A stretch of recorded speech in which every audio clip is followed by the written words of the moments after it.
Hi everyone, can you see me, hear me? Can you let me know in the chat if you can hear me? Okay, thank you guys. Thank you.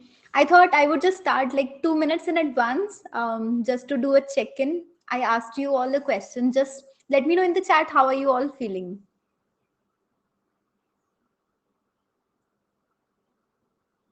Okay, so I'm seeing great, excited, excited. Okay. Okay, this reminds me of something. There used to be a professor at IIM Ahmedabad. So when she started taking the classes now, she used to come to the class and she always used to ask, "How are you guys feeling?" And our common response used to be good, awesome, excited, just like feeling that like we don't feel great all the time, but we just hesitate sometimes saying that we're not feeling okay. So for example, I for a matter have had a very busy week, and I would really appreciate a weekend. So yeah, I'm like feeling tired. That's the real that's the real situation. So I'm asking you guys again, how are you feeling? So I finally found डर लग रहा है cat को लेके. A bit tired, yeah, demotivated, worried.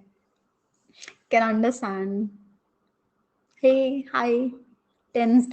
Yeah, I'm also feeling very tired since the last 1 week. So, yeah, feeling lost, tensed. I can tell you for a fact that a lot of people, change their entire journeys. So, I know of a person who, in just 2 months, tried to change around her scores, and she wasn't really a great student or something. She had, in fact, a very weak quant base, but she was able to change her entire journey. So you can do it for sure. Hi everyone. So most of you are here, so we'll start the class. And I would just say don't worry a lot, just trust the process, keep working, be consistent, you'll be able to do it. You guys are not able to hear kya? Can you confirm if you can hear me? Okay. Okay, so I will start off with the message that the team wanted me to pass to you all. There is an All India mock test series going on, which is going to start from July. So these are free mocks that Unacademy conducts every year. There are going to be 5 of them starting July 10th. It's going to take place from 12 p.m. to 2 p.m. So you can enroll for these tests. Let me paste this link. You can simply enroll for them. These are absolutely free. And the good part is that these are based on the CAT pattern. So when you take these mocks, you'll be able to understand how exactly last year's CAT was. And you can also win scholarships. There are going to be like 5,000 aspirants taking them. So you can check your standing as well. And if you get a scholarship in this, the immediate batch that's going to take place is the Emerge batch. This is starting from 14th of July. And there are lots of good educators in this, including Bharat sir and Ravi and Suman as well. So you can definitely check out this if you are interested. I have added the link to both of them in the pinned comment, and you can also see my code here. So make a choice basis your interest. You can explore the session also and try understanding if you would like to go for it. But for now, let me give you 2 disclaimers before starting this. First of all, I am not a teacher. So this I finally understood when I was to review all the CAT previous papers, especially of DILR. I cannot teach you DILR. There are far better teachers out there who will do this job.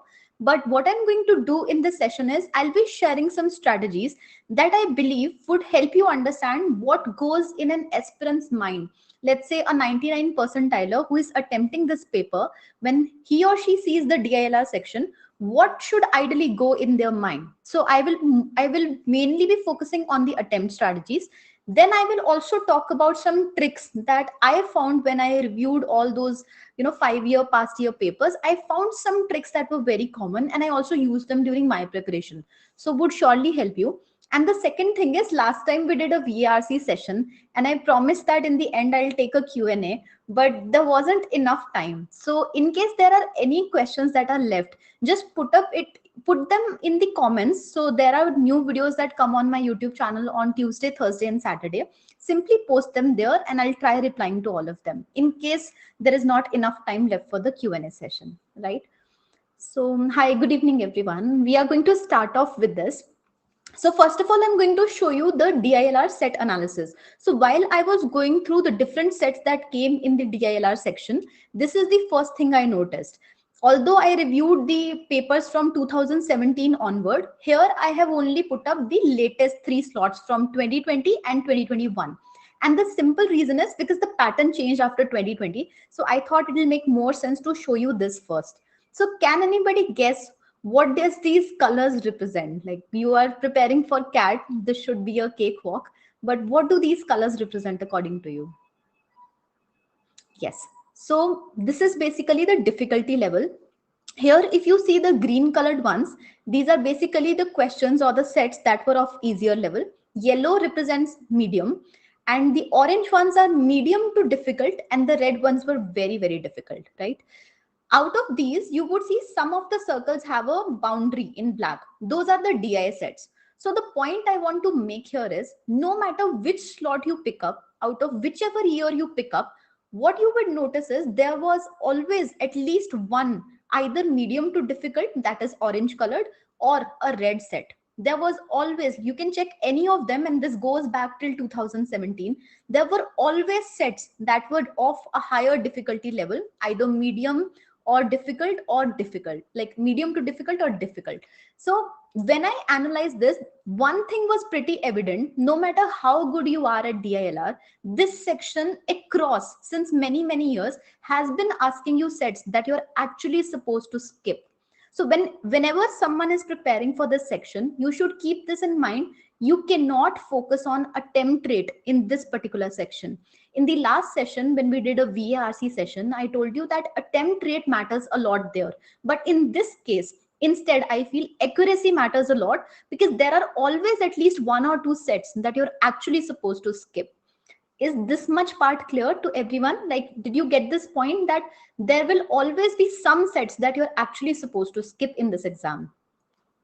Okay. Okay, right. Now I will talk about the number that is written in front of every single slot. This number represents, and listen carefully because this is a different point. The number that is written in front, that percentage, is the percentage of attempts that a person could have made in that particular section. Like in DILR 2020 slot 1, you could have attempted 62% questions. From the point of view of many coaching institutes, what they are suggesting is these are the number of attempts not needed for a 99 percentile. These are actually the attempts that you could have made. The others you should have ideally skipped. For a 99 percentile, you might have needed only 45% marks, or let's say 50% marks at max. These are actually the number of questions that you could have attempted, which means the others need to be skipped. Once this point is clear to you, I would move to the next slide, which will tell you that there are 3 rules in DILR to score well. The first is set selection is the key. Now, why am I saying this? Because like I told you, in this particular slide, if you see, the orange ones are ideally to be skipped, or the red ones are ideally to be skipped. If that is the case, that means half of the paper, or probably 60% of the paper, is the only thing that you can actually attempt. So you need to identify which sets are to be attempted and which sets are to be skipped. So now the first thing that I'm going to help you walk through is how do you select the sets that are to be attempted, and how do you skip the sets that are of a difficulty level. Is that clear to anyone? Like, is that clear to everyone? Everyone gets this, that you need to select the right sets in order to score well in DILR. Okay. Now, this part might seem slightly boring to a couple of you. So what I'm going to do is CAT 2021 slot 1, we are going to walk through the 4 sets. You don't have to necessarily understand each and every set. Like, you don't have to grasp what the set is saying. You just have to simply read it along with me. And since it might not be visible to a lot of you, like it will be a small screen for you, I'll try reading it for you. And you just have to walk with me. From first set onward, it will become clear to you what we are doing. But I'm going to help you understand how do you identify which set should you skip and which set should you attempt, right? So this is a graph that was given in the first set. Then it said something like this. This is a paragraph that followed. It said the horizontal bars in the above diagram represent 2020 aggregate sales of a company of the different subcategories of its products. So what this is basically saying is, I'm just explaining the first one. We'll not be doing this with every other set, but I'm just trying to help you understand what is it saying. It says that these horizontal bars are suggesting what the 2020 sales were. Then it says the top four product categories are these. They belong to the furniture category, bottom four or to some other category, and the middle ones to some other category. The reason I'm not naming those categories is because right now we are in that stage when we'll be just scanning through the sets. So we don't have to remember anything. We just have to walk through them very quickly.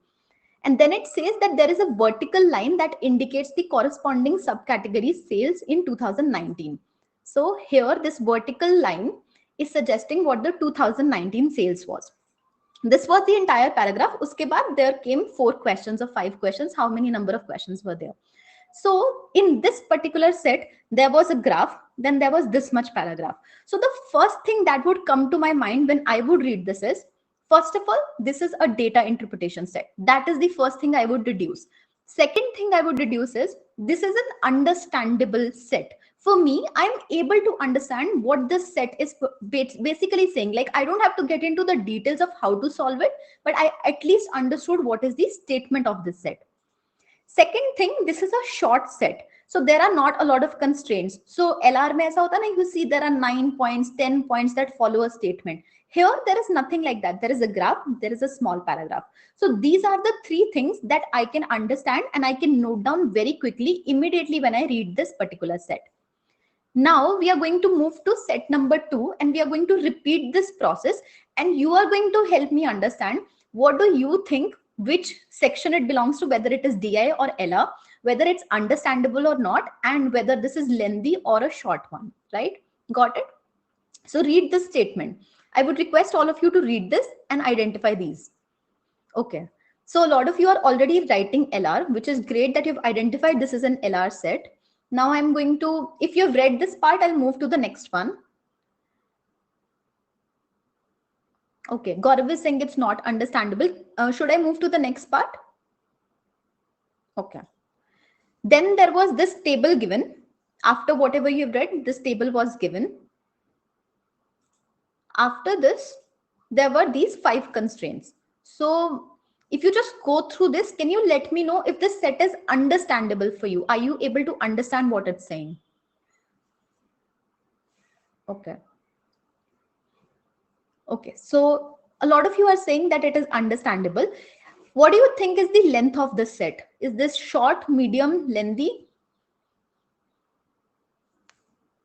Okay. So a lot of you are like moving towards lengthy, but a couple of you are also saying this is medium. So I'll share what my response would have been. It is perfectly okay if your response is different from mine, because every person would be at a different stage of their preparation, and it's perfectly okay. You have to attempt the sets, right? So do this exercise based on your own understanding. For me, this would have been an LR set, understandable and of a medium length. For me, 5 constraint means a gem of an LR set. Like LR may 5 constraints is very less, and there's only one table which is also very understandable. So according to me, this would have been a medium length, but it's still understandable. Plus, I would have marked the star here because personally, I loved LR a lot. Like as compared to DI, I absolutely loved LR. And these are exactly the kind of questions that were familiar for me. So for me, this constraint wala set, especially where there is some people are your friends, acquaintances, these kind of puzzles were very familiar for me. So I would mark a star here. Whenever you find a set which you have either already solved or you feel very comfortable with, for example, seating arrangements is also something I was familiar with. So I would mark a star there, right? Is this much clear? We'll move to the next set then. Okay, awesome. Now you're getting a hang of this. Now you have to do it for the third set also. So this is a lot of text, but go through it.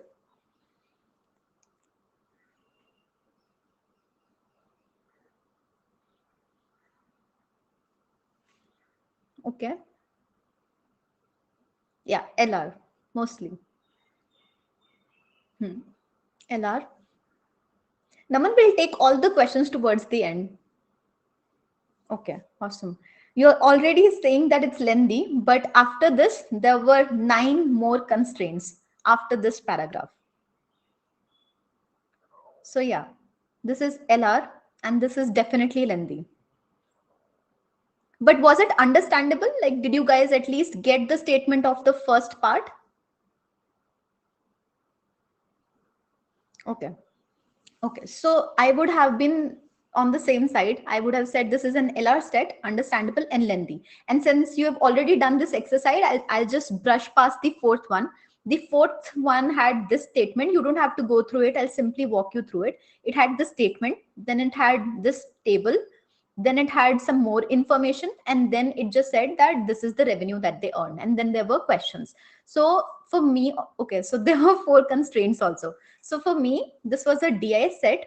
It was understandable, but it was very lengthy. Like I said, it's 4 or 5 slides, so it was a lot of information. It was definitely lengthy, but it was still understandable, right? I walked you through the set quickly so that we, make the point that we want to. Here we don't want to solve these questions, we simply want to make a point that once we have scanned these 4 sets, my diary, or let's say if I'm in the final exam, that rough sheet would have looked something like this.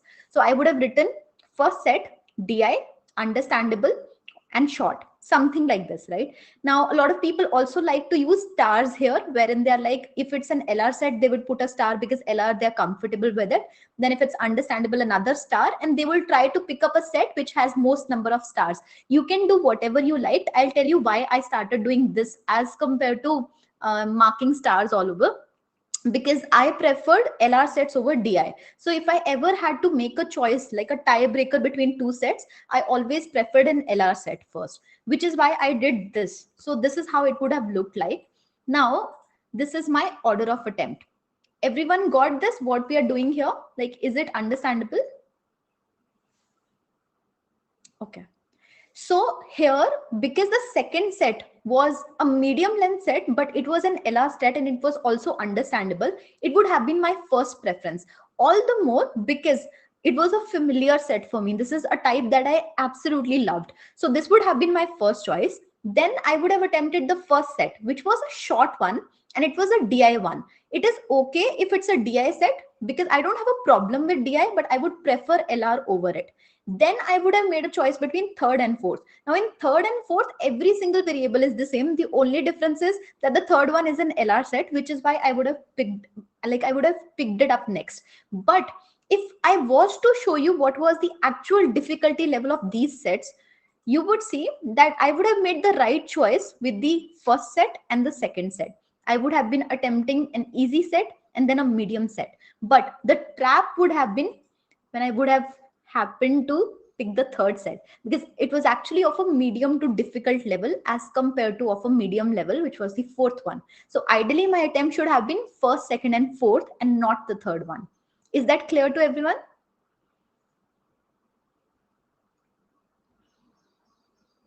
Okay. Yes, Sakshi. Like ideally, I should have skipped that, but because I'm telling you what I would have done if I was facing this paper.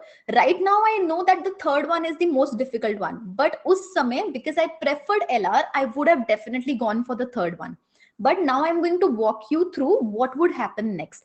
Till now, what we have covered is how do you pick the sets. Familiarity should be your number one priority. If you have seen a set before, definitely go after it. Second should be the length, or whether it's understandable, or whether it's a DI or LR. DI or LR, I would keep as a tiebreaker, and I would keep it as a last pointer to decide which set I would attempt first. Is that okay? Yeah, I will walk you through how much time it should take. In fact, that's an excellent question because that is the next point I want to talk about. So till here, what I've talked about is how do you exactly pick up the sets? What should be your order of attempting the sets? But like you see, one set over here would have been a difficult set, which means I need to make a careful choice because every single second will count in this exam. I am already telling you, you won't be able to attempt all the sets, which means you already know that you'll be spending some time on a set and actually leaving it, which means you'll have less time left for the other set. So you have to make every single second count. Now, how do we do that? There are going to be, okay, I'm just assuming here that the same pattern will follow as last year. In last year, there were 40 minutes and you have to solve 20 questions in the DILR section. But I would just like to change it slightly and tell you You have to actually solve just 15 questions in 40 minutes. Why am I saying that? Because like I mentioned, one set or 1.5 sets would be of a sort that you might actually have to skip. So you just have to solve 15 questions in 40 minutes. Now, if you have to solve these questions, let's assume that the gray ones are actually your sets. And on the top in the columns, you can see scan, attempt, and solve. Now I'm going to tell you how much time ideally I would have spent on scanning each set, attempting each set, and solving each set. I'll walk you through this process, right?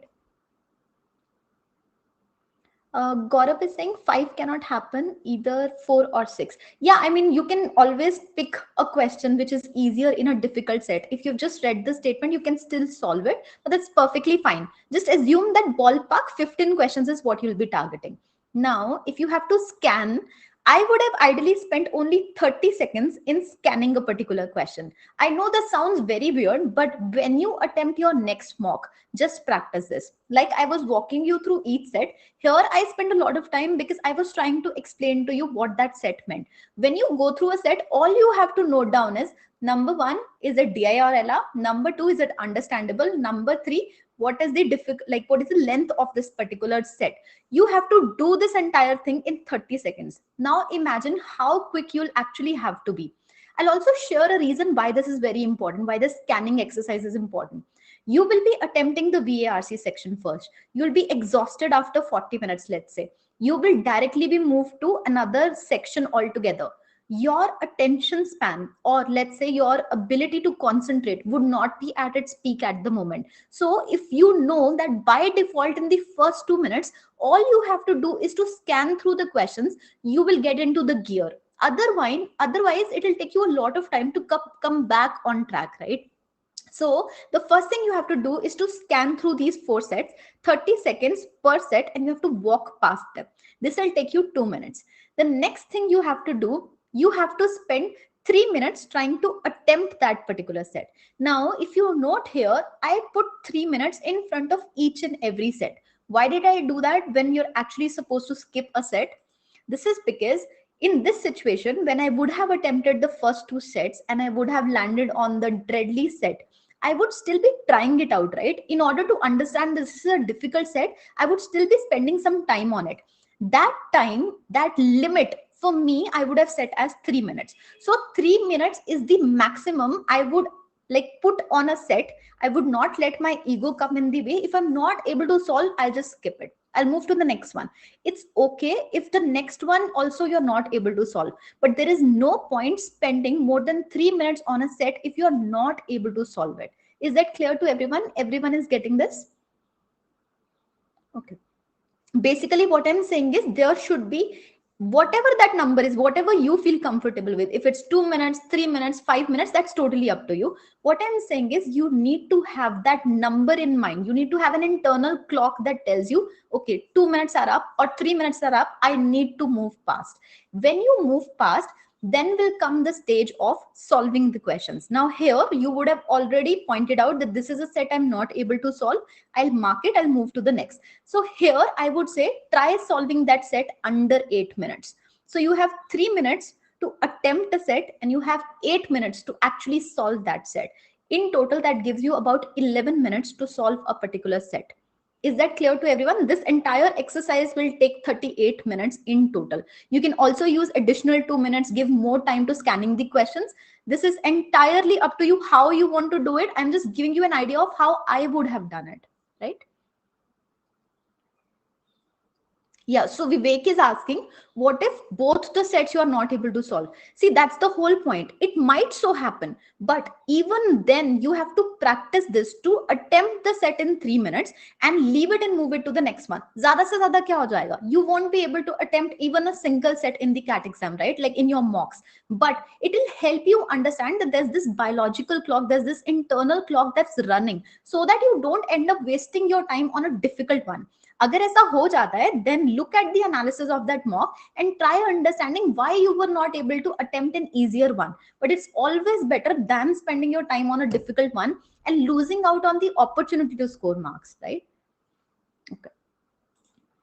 So this is how your flow chart would look like. If you want to take a screenshot, just take a screenshot of this. You can change the numbers basis your requirement. What I would do is I would scan all the sets. First of all, when I see the DILR section, the moment it switches from VARC to DILR, I will scan all the sets within 2 minutes. Then I'll create an order of the sets. Then I'll attempt the first set for three minutes in total.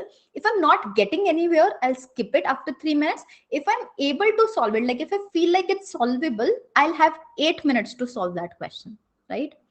This is the second part. Oh, it's a screenshot is not available.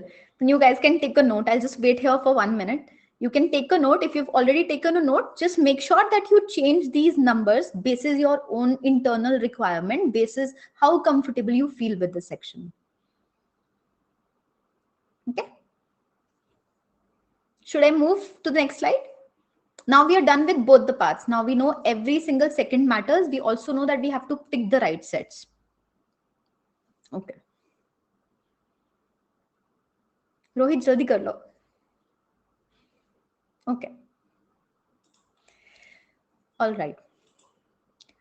The third one is that you cannot afford to make any mistakes. Like I mentioned, in VARC, attempt ka game hai. And in quant ka section, it's all about, so in quants, it's actually both. Quant mein you need both accuracy and attempts. And the simple logic is ki engineers bahut hote hain, so they attempt a lot and they also get it right. But in case of DILR, the accuracy matters. In case of, like I showed you the different sets also across different slots, right? You're actually supposed to skip some sets, like not all of them, but some sets. So it is more so about not making any mistakes. Agar attempt karne ke liye anyway number of sets come hai. If there are only a few sets that you can actually attempt, you have to get them right. So maximum 1 or 2 questions are that you can afford to get wrong. Otherwise you have to attempt them with the intent that you have to get them right. So what I'm basically going to do here is I'm going to share 3 tips, or let's say tricks, that I found during my preparation. And while I was going through the different slots and different questions, different sets, I realized that these tricks will actually help you not make a mistake, right? The first one is called nomenclature. Now, what I basically mean here is I'll have to walk you through a set to explain this.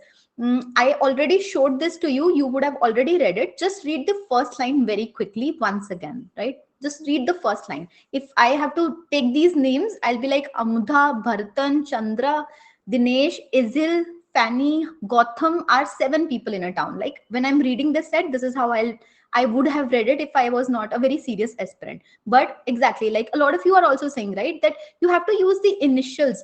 Rather than writing them on a piece of paper like this, you have to use initials. This much everybody would be clear with, right? You have to use it like this. But what I'm trying to explain to you is that sometime, for example, in CAT 2018, this is a set that came. Now give it a read, like spend some time on this and try reading it and let me know how you would have noted this down.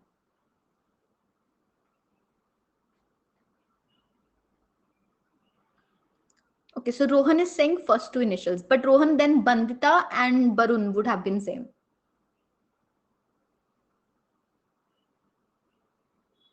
Okay, so Bhuvneshwar, I am not able to read your entire name, but you said it absolutely correct. Okay.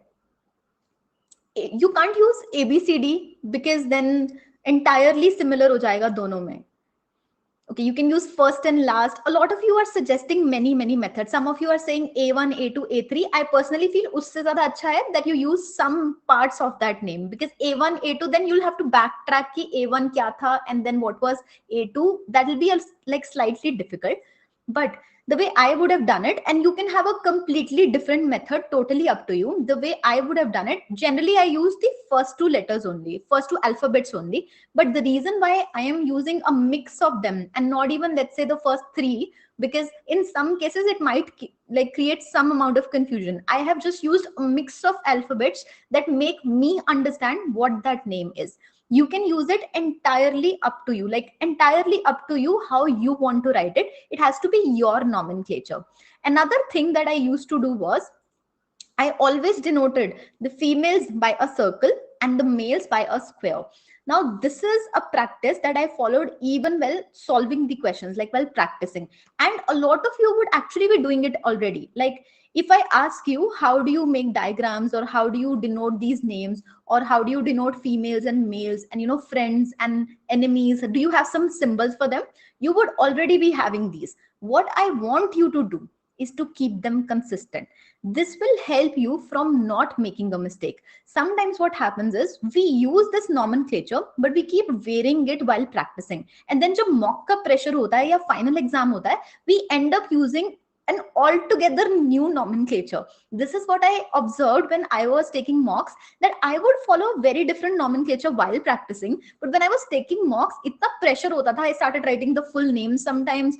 I started circling rather than putting it in a square. Like I always mixed it up, which made me make a mistake. Reason being, my subconscious mind already knew what my existing nomenclature was. So I ended up making a mistake not knowing what it was denoted by. You have to keep it consistent. That's the first step. Is that clear? A lot of you are using arrows also. Yeah, so you can use arrows also. Yes. Okay. So the first and the simple tip is you have to keep this nomenclature consistent. Whatever it is, it can be anything. It just has to be yours, right? The second is making the right diagrams. Now, this should be very intuitive. This should be a no-brainer that you have to make the right diagrams. But what happens is, if you read a statement and you're not able to visualize the right diagram, you would just simply end up making something. Then you would attempt that particular set. After that, you would check out the solution and you'll be like, okay, aise karna tha, got it. But you would not lay a lot of emphasis on drawing the right diagrams. When I started my preparation, I realized that quant mein there's always a formula book. You would have seen a lot of people making formula books, right? But DILR mein people generally don't take a note of these tricks. I also forgot to, or even if I did, I lost my notebook. But at the same time, when I was practicing, I came across these tricks in the solution and they were not explicitly mentioned. So in quants, it would be explicitly mentioned that this is a formula or this is a trick we use to solve this question. But in DILR, you have to be very observant and you have to notice yourself. What is the diagram that is being drawn? And is there a reason behind it? Can it help me from not making a mistake? I'll give you an example to illustrate this. If I say 8 people are seated around a circular table equidistant from each other, you would imagine something, right? There'll be a diagram that comes to your mind. Is this what's coming to your mind? Like, would you draw it something like this? Okay. So a lot of you are saying that you would draw something like this, right? If I was at your place, in fact, when I was at your place, when I started this, right? I started doing this as well. So like Pradyat is also saying, I'll draw 8 dots. I would also draw this. I actually drew this exactly when I made a mistake. And I'll tell you why. When I saw the solution in the book, I saw that in every circular arrangement question, I don't know why they were using these lines. It was not clear to me why they were using it until I made the mistake. In fact, they not only drew these lines, what I also noticed is they had a pattern. So if you have to make 4 people sit around a circle, you would be using 2 lines. So exactly half of the number of people you want to be seated around the circular table.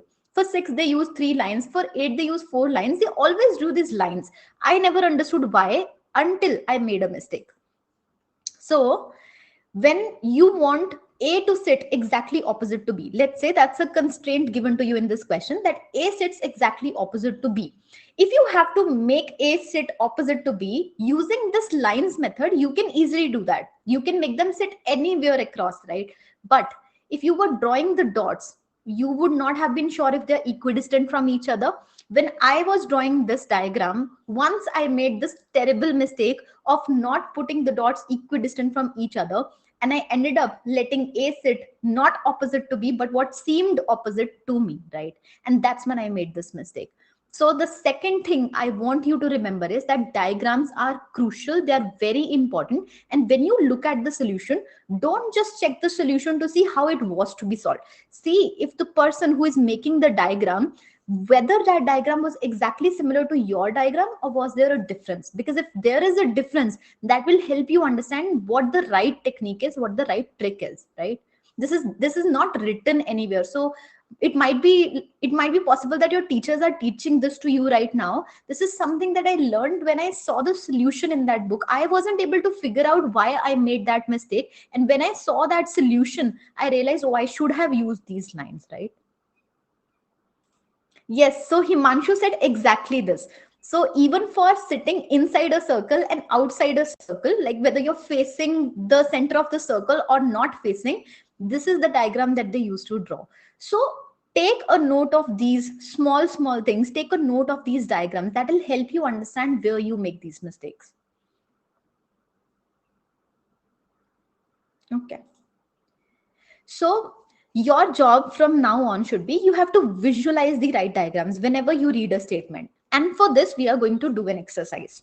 So I'm going to ask you, by the way, I took CAT 2017, but and slot 2. So this was exactly the question that I saw in the paper, but I skipped. This was a difficult one. But go through the statement once and try visualizing just this much. This is not the complete statement. Just go through this much and imagine what comes to your mind. When you're done, just put a yes or next slide in the chat.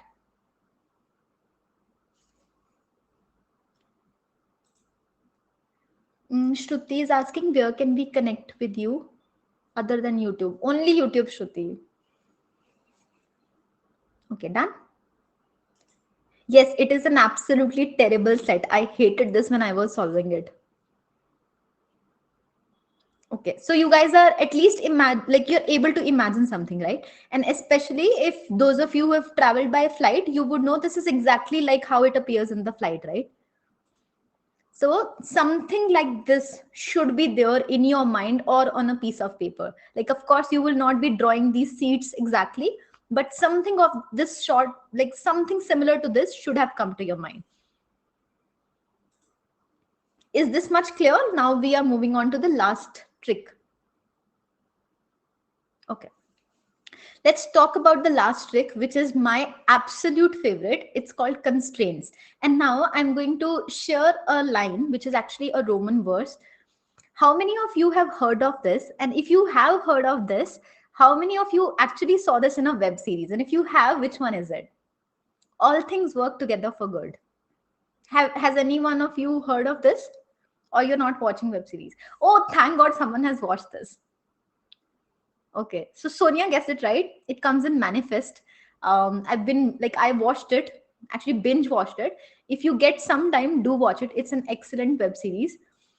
They say all things come together for good. So even though this is a Roman verse, in this particular web series, they basically say that all the things are connected to each other. Now, when I actually heard it over there also, I was able to relate it so well to the DILR section. I want you to think of every single line given in that particular set as if it is connected to something else. Now, why am I saying this? If there is an interviewer like or a paper setter and they're making the CAT exam, they're making the DILR set, why would they want to give you an additional information without it coming into picture? It might so be possible that they want to trick you, but there's a very good chance that if there is something written, if there's something given, they're not wasting your time. They want you to try and understand how it is to be used. How is that constraint relevant, right?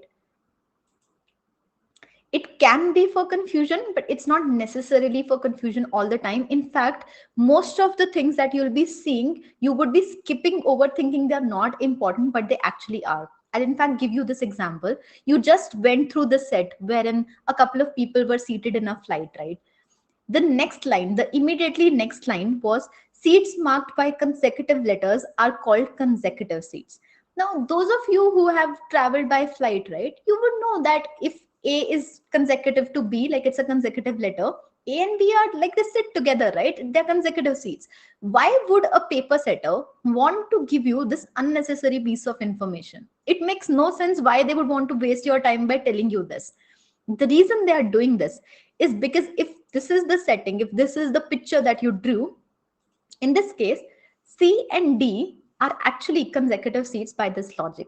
Now, if you are, let's say, traveling with your boyfriend or girlfriend and you are in a flight, if you are seated on seat C and your boyfriend or girlfriend is seated on seat D, would you say they are consecutive seats? You'll be like, no, we are far apart, right? They're not consecutive seats. But by this logic, when they say that the seats marked by consecutive letters are consecutive seats, C and D become consecutive seats. And this was exactly what mattered in the set. This constraint exactly mattered in the set because it changed, it helped you reach the right answer. If you could not decode C and D wala point, you would not have been able to solve the set, even though I would have ideally skipped the set. But you would not have been able to solve this set without knowing that C and D are actually consecutive seats.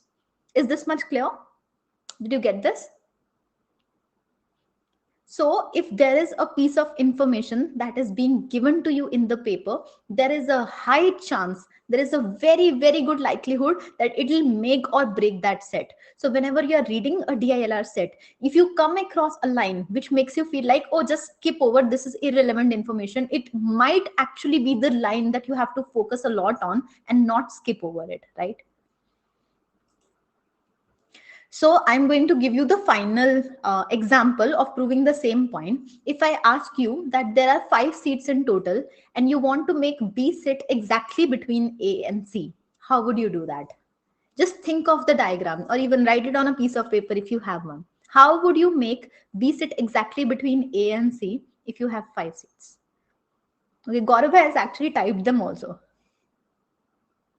I'll give you like a minute to do this. Yes. So what Arundhati said is absolutely correct. And that's the point I want to make here. Most of you would have imagined something of that sort, like you would have put B sitting exactly between A and C, something like this. But it can also be done in this way.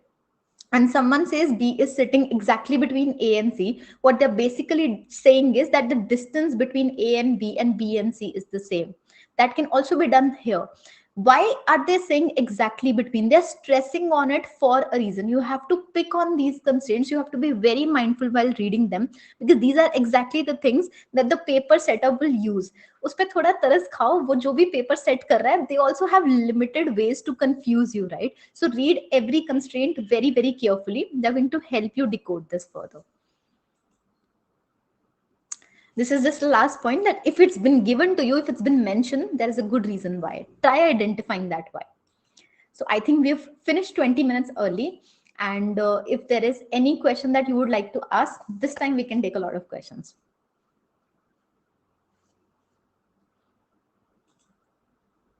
Okay. Oh, you guys have already asked a lot of questions.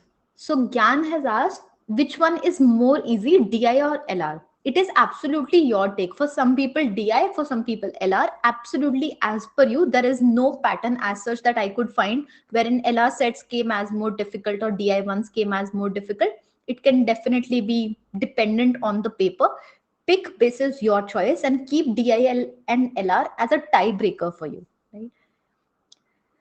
Can you explain the strategy to study all the subjects parallelly?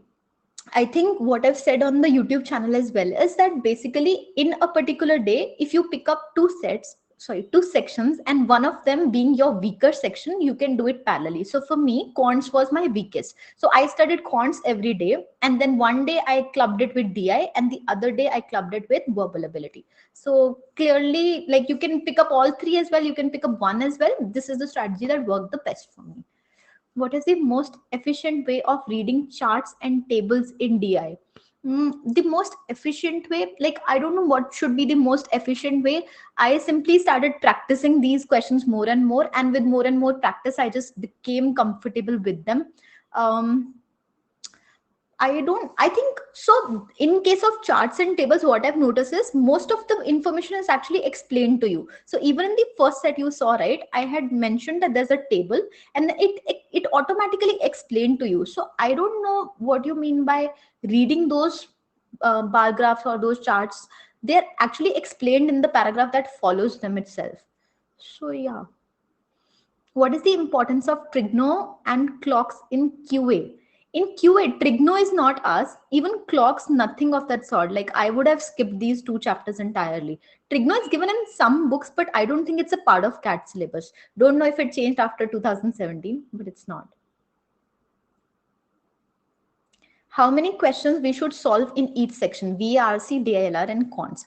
So in the verbal ability section, I had suggested to attempt 90% questions with 80% accuracy. That's personally my take. If you attempt that, you would land somewhere around 80% attempt and 70% accuracy. Even that is good enough. But target 90-80. In DILR, like I mentioned, about 75% attempt with close to 90% accuracy would be great. But if you shoot for the stars, that's how you land on moon, something of that sort, right? So try hitting a little higher. And in cons, generally the attempt should be somewhere close to 80 to 90%. But if you are a non-engineer, you can target 80% also. I think I started off with 80, went close to 90, but then somewhere in the average was 85. So yeah, that should be the attempt rate ideally. Without the timer, I'm able to do the DILR questions, but with the timer on, I freak out every time and make silly mistakes. What to do? I think one thing that you can definitely do is that when you are practicing, start putting up a timer. That will help you, because when you are solving just one set, and that too, you can use the strategy that you try attempting that set. Like imagine that you have to read it in 30 seconds, you have to attempt it in 3 minutes, and then you have to try solving it. After 3 minutes, on the piece of paper, just write down whether it's a solvable set or whether you're not moving forward. That would help you with that biological clock thing. But when you're practicing, if you put a timer, that will help you cope with stress. Other than that, this whole technique of what I suggested to move on to the next set, that also helps sometimes. So in DILR, often what used to happen is when I used to take mocks, hamare 8 set hote the, like 8 sets. You guys are still lucky. I don't know, maybe. So we used to have 8 sets. So when I started off with the DILR section and I would go through the 8 sets, I would be like, okay, I have my order in place. I would start off with the first one. Generally, I was able to solve it. Second one, I was stuck.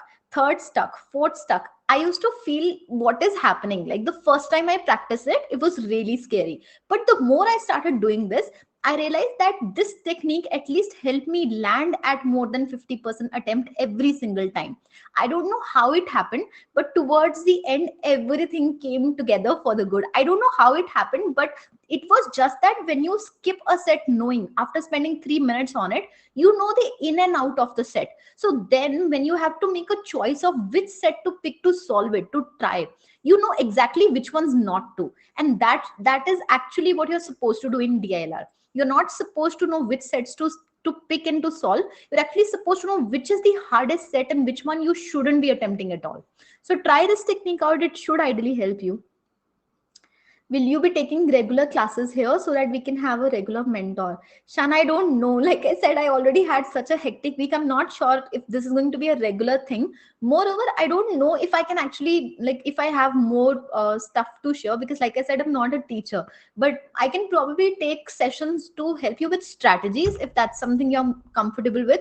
Because in case of my YouTube videos, I try making them crisp and to the point, but here I can take questions. So yeah, I mean, if that is something you guys would like, in fact, can I take this in the chat box? Would you guys want more strategy sessions here? Like if you could let me know.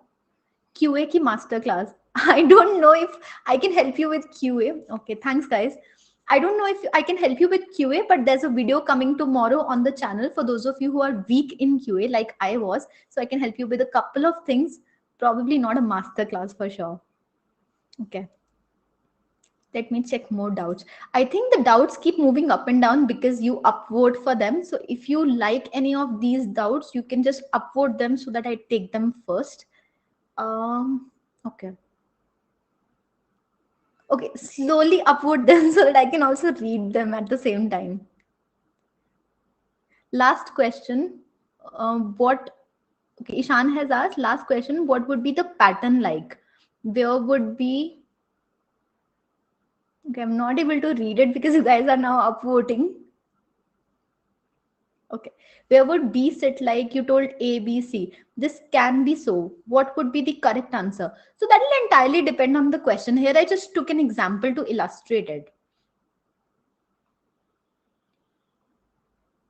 Okay. I got -2 in VARC and AIM CAT. Should I leave CAT preparation? No, absolutely not. I mean, you can leave CAT preparation if you're not interested in doing an MBA, but your mock score shouldn't be a reason at all. I don't know how many of you have seen Hemant's session on the channel. He shared that he had scored marks in negative in every single section, and he was still able to score above 95 in both the sections, in DIL, in quant and verbal ability as well. So this is no reason. Himanshu, I'm not sure if you've seen the last class on verbal ability. Just try going through it. There have tried explaining how you have to first of all work on your attempt rate and then try improving your accuracy rate in VARC. Ideally, in all the sections, that's the strategy you're supposed to use. Like, if you follow the right process, you should be able to do well. Okay. Drishti has asked time material or Arun Sharma, which one is better? I think that's the question, right? For DILR prep. Oh, so this is an important point. I personally feel for DILR, nothing would suffice. Like, no material that you use or any material or every material, nothing would be sufficient. Instead, I would recommend you to try as many unconventional sets as possible. So for example, I remember when I was preparing, one of my cousins was taking bank exams at that point of time. So she just told me that there's a very difficult set in SBI PO exam. And I was very confident that, I'm preparing for the CAT exam. What could be more difficult? I'll be like, okay, I'll solve it. I tried it and it was actually an interesting set. I won't say it was as hard as the CAT sets, but it was definitely a very, very interesting and unconventional set. So as many sets as possible from wherever possible. In fact, I would encourage you to solve Sudoku, Kakuro, all these puzzles, because they help you with building your logical ability. The kind of sets that have been coming in the CAT exam, I personally don't think you would be able to find any resource that helps you exactly tackle the same kind of questions. The mock tests that you take are definitely a great resource. So take as many mocks as possible. Even if you already have mocks and you're going for free mocks, just attempt the DILR set, because the questions would definitely not feature anywhere else. So attempt them from as many places as possible. That's what I would say. Okay.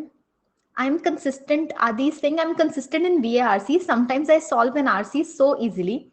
And okay, I'm not consistent in VARC. Sometimes I solve an RC so easily. Sometimes I don't even understand a bit to do with it. So Adi, the same thing. I'm not sure if you attended the last class, but ideally what you should be doing is you have to just take a note of what is written where. It doesn't matter what the question is saying, what the RC is about. It doesn't even have to do anything with the questions also. In fact, if it's a difficult RC to read, chances are that it will be easier to solve. You'll have more factual questions. So personally, I would suggest not to get overwhelmed with the topic, not to get overwhelmed with the what is the like subtopic or genre of that particular RC. You just have to focus on what is written where. As long as you're following that technique, you won't associate yourself a lot with the RC. Rohan is saying, how should one study on a daily basis? Should one touch all the three subjects or club one with the other? This one I already answered. Just pick up one of your weakest and club it with another. Could you please tell me what are the important chapters in LR section? So like I mentioned, in LR, there is nothing called as important. So I don't know how many of you have used the Arun Sharma book. There it has bifurcated the LR section into the sets that appear in the CAT exam, like the pattern, or at least the main topics that come in the CAT exam, like Venn diagrams and all these circular arrangements and all these other things. And there is a section for the non-CAT related exams as well. What I would tell you is I personally solved everything that was given in the non-CAT exam section also, simply because it really helps build up your logical ability. Even though blood relations would ideally not be a part of the CAT exam, like the exact questions would not come in there. But these type of constraints that come in the CAT exam definitely involve blood relations or directions or all these other clocks and other sequence series types of questions that you used to have. So I would highly recommend you to solve as much material as possible for LR. It's all about building that knack, right? So like I told you, when I saw the solution, I noticed these tricks. This happens because you're practicing so much, you tend to pick these things up. So try developing your reasoning ability in general and not specifically for this exam.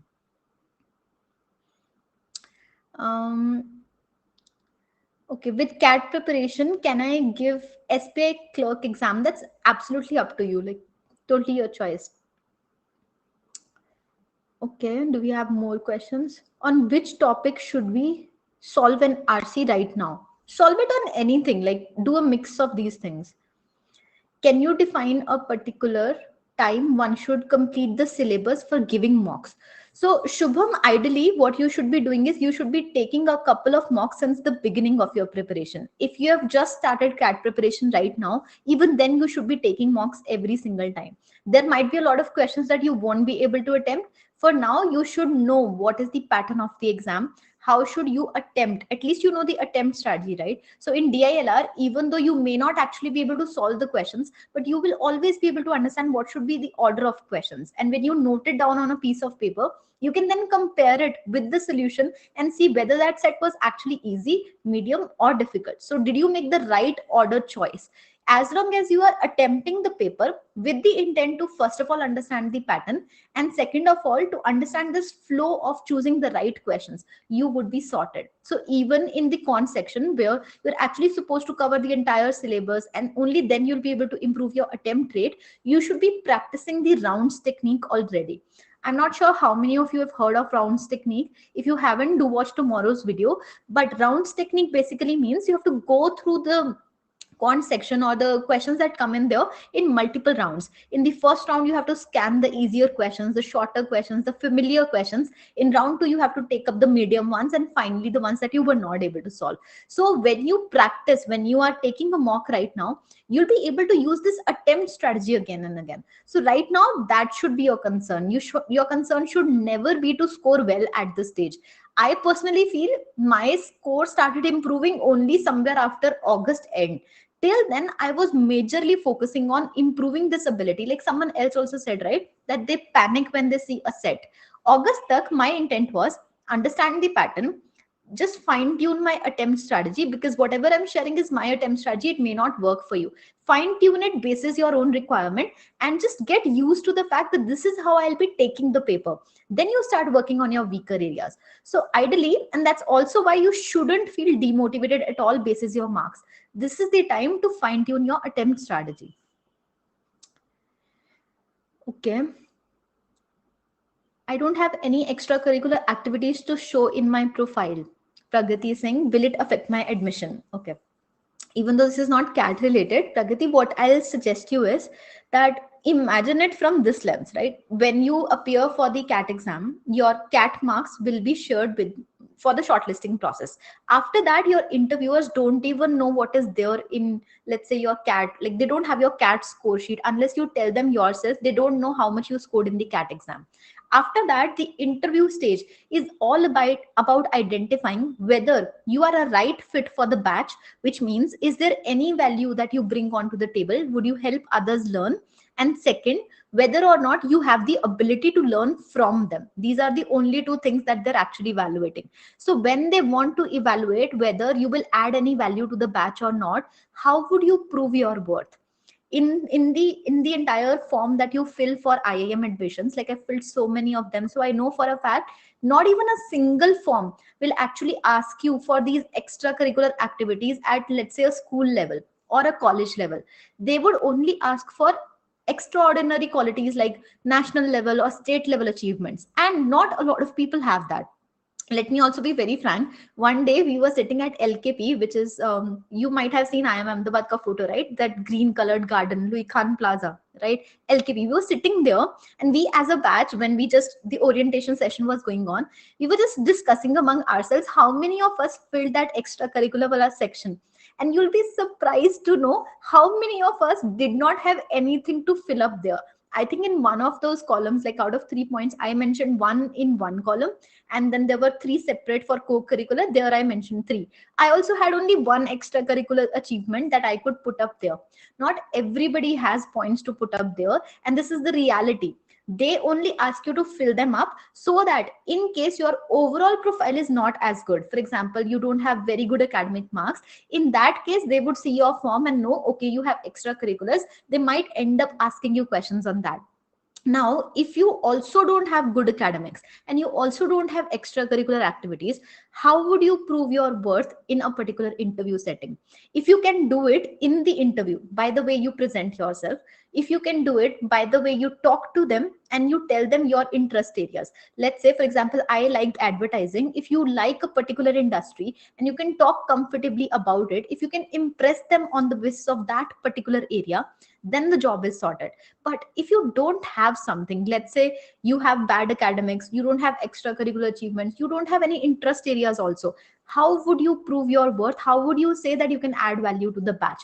That is entirely the question. Nobody is actually saying that you need extracurriculars necessarily. You need to show your worth in an interview, and you can ideally do that if you have something to show. It could be work experience. You can gain co-curricular activities, participate in case study competitions, take up courses. Anything that showcases your interest is good enough. It's not mandatory to have everything in there. I hope this is clear. Felt like I rambled for a couple of minutes. Yeah, okay. I think I've been taking questions from the doubt session itself. I haven't taken even a single question from the text box. So all of them have went up. We just have a few minutes. So in case you want to ask something, you can put them in the chat box. I'll just extend the class by 5 minutes then. Okay. Indranuj has asked, I failed to do the DIs in one go without seeing the solutions. Is that normal? Yeah, I mean, so if you've just started off, or even if you're just preparing from 2-3 months, it's perfectly normal. Even if you're not able to solve it, just check what the solution was, come back to the question, you should be able to do it. Like, you should be able to do it the next time. John is asking, will this be available? Yes, this is a recorded session. It will be available. Shruti is asking any other suggestions for SNAP. So I took only the CAT exam. I personally don't know about the other exams, but I can try bringing someone who appeared for SNAP. What was your quant score in CAT? I don't remember my scaled score, but my percentile in quant was 95. In DILR, it was 99, which is why I'm not taking a quant masterclass. Can we do it only with LR? No. Saurabh, you shouldn't take this risk because, like I showed you in one of the papers, even though in that case, out of 5 sets, 4 were LR, but it could very well have been a DI paper also. So don't take this risk, do both of them. Okay. How to deal with exhaustion after studying, and if target hasn't reached and we still have to study? You mean like the daily targets that you set for yourself? I think first of all, Hardik, because I don't know how you're setting your targets, set some realistic ones. Like if, for example, let's say, so I made this blunder when I was preparing for the CAT exam. I was very optimistic कि मैं कर लूंगी, ठीक है? So in one day, I used to set up a target कि पूरा chapter complete करना है, and I was following Arun Sharma book at that time. That, and I don't know which chapter it was. It had probably 100 questions or so. I sat to solve them. It took so much time that I realized that you shouldn't really be pushing your boundaries like this. Set an achievable target first of all. So for example, in cons, I used to set 30 questions a day. That I was able to do comfortably. So set a target that you at least feel comfortable with. That's first. Second, you set up a time, set up a duration throughout the day when you feel the most comfortable doing that exercise. For example, मेरा schedule ऐसे होता था कि morning में I used to have college, then I used to come back, go to the coaching institute, attempt for like 2 hours का या 1 hour का जितना भी class है, then I used to come back, then उसके बाद थोड़ा सा freshen up होके I had a time slot after 7 p.m. where I sat for 2 hours straight, 7 to 9 before dinner. I studied for the CAT exam. Once you allocate that time during the day, you are less likely to be inconsistent. Like you would follow it because you've set that time. Even now I follow this because when I have to record videos for the channel, there is a certain time throughout the day when I know that this is the time when I have to record the video. It keeps me more consistent. So I would personally recommend this. Anish is saying, is it very late to start preparing for CAT 2020? I'm starting this month. Actually, it depends on how comfortable you are with all these sets and all these different types of questions that come in the CAT exam. Personally, I would say you can still do it as long as quant is not a problem, because quant requires, at least for me, it required minimum 2 to 3 months of covering the basics entirely. If you have time, if you can put in that much time, then definitely you can still do it. So, yep. Purva is saying, yeah, your sessions are so useful. Please try to do this monthly or something for strategy related doubts. Yeah, sure. Like, see, the only thing is, as long as I can keep adding value to your time, I would be happy to do it. I just don't want to take sessions and not be able to share something. That would be like a blunder. So, yeah, as long as I can do that, can do it, sure. Did you compromise on your sleep during your preparation? Absolutely not. This is something you should never do. So, pata hai, I am Ahmedabad mein, we used to sleep very less on some days, like 3-4 hours or so. But even then, we knew we had to cover up on that sleep somehow at the end of the week. So, for example, this week has been extremely tiring for me. But at the same time, I know I have to cover up for this week, for the coming weekend. Like, I'm looking forward to the weekend to actually sleep as much as possible. Never ever compromise on your sleep. Like I was suggesting Hardik also, you need to have a time slot throughout the day when you study. Even if you are a working professional, most working professionals either stayed up late if their job shift was after 10 a.m. or 11 a.m., or if it was early, then they tried to wake up as quickly as possible. So don't compromise on your sleep a lot, like at all. It's not worth it. um, Kunal is saying, need some suggestions for comprehension. I mostly end up with loss in connection with the paragraph. Like, you have to simply summarize the paragraph in a few words. Even if you are, let's say, not able to understand it completely, that's perfectly fine. In summarizing, basically your intent should be what is written where. So as long as you pick up on the key idea using repetition or using the other techniques, you'll be able to at least identify what the para is talking about, even if it doesn't make complete sense. Usko utna karke just leave it at that and start paraphrasing the rest of it. Some RCs in general are difficult, but like I said, it might be difficult in the face of it when you're reading it, but the questions might be pretty straightforward. So just read it with that intent. Naman is asking, Dee, can you make a video on how to concentrate and avoid distractions during solving the RC? Naman, if you have seen the last session, ek baar wo dekh lo, to avoid distraction. Like, I feel so, in general, CAT ka jo paper hai, you need to be very attentive throughout. That is there. But it might so happen कि within an RC ना हो, लेकिन एक RC complete करने के बाद next RC में you're facing this trouble. Personally, I would say just one RC का practice as much as possible. So जब मैं practice करती थी VRC की, I tried picking up RCs which at least had more than 8 paragraphs. That helped me because जब paper में there came a paragraph with about 6 passages, my attention span was already comfortable with reading 8 paragraphs of RC. So I was able to do it. I think if you practice with more number of paragraphs when you're practicing offline, that will help you when you solve it online. So yeah, I think we've already exceeded the time.